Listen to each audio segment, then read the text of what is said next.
Okay, before we dive into the calculations on how to calculate a triple net income property, whether it's multi-tenanted or single tenanted, we can get into that later. But for now, we want to learn how to capture all the data that's going to be needed before we jump into those.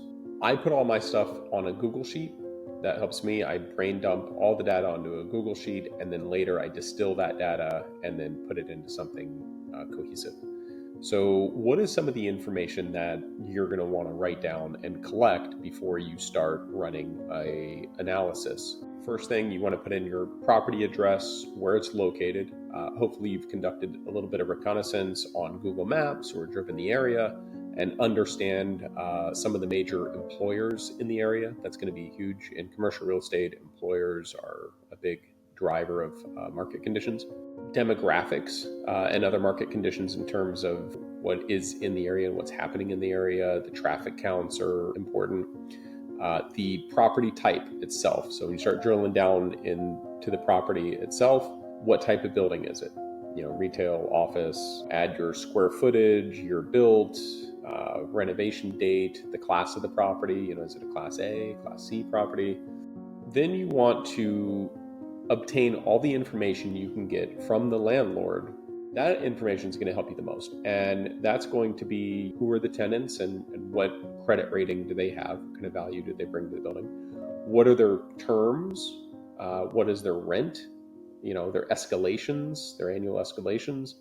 Brings you into asking for the building information, the triple nets. So you want your property taxes, your building insurance, and your common area maintenance expense. You're going to utilize that into the gross expense column. Write down all the tenants, their names, what their industry is.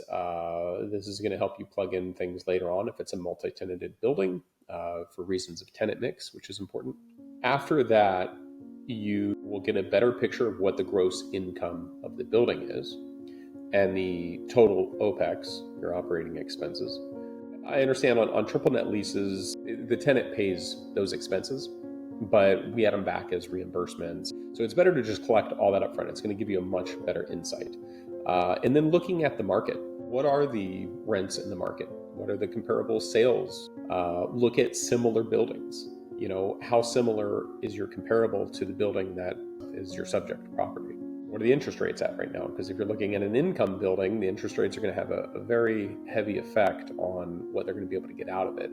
If your interest rate is 10% and the building is only making 7%, it's probably not a good investment. Your cap rates in the market. What are most of the buildings in the area selling for in terms of capitalization rates? What are the vacancy rates in the area?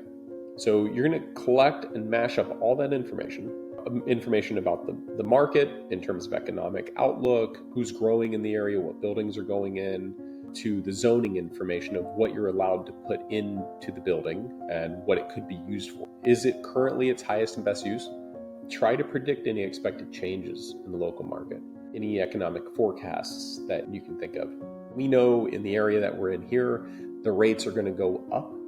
It's currently 2024, and the rates are going to go from $26 a square foot to now we're starting to get $30 a square foot. So some of these transactions can change the market pretty quickly. Collect all that information, and by analyzing this data, you can perform a thorough evaluation, not just of a triple net building, but of any building, and make a more informed investment decision. And after this, we'll get into the calculations.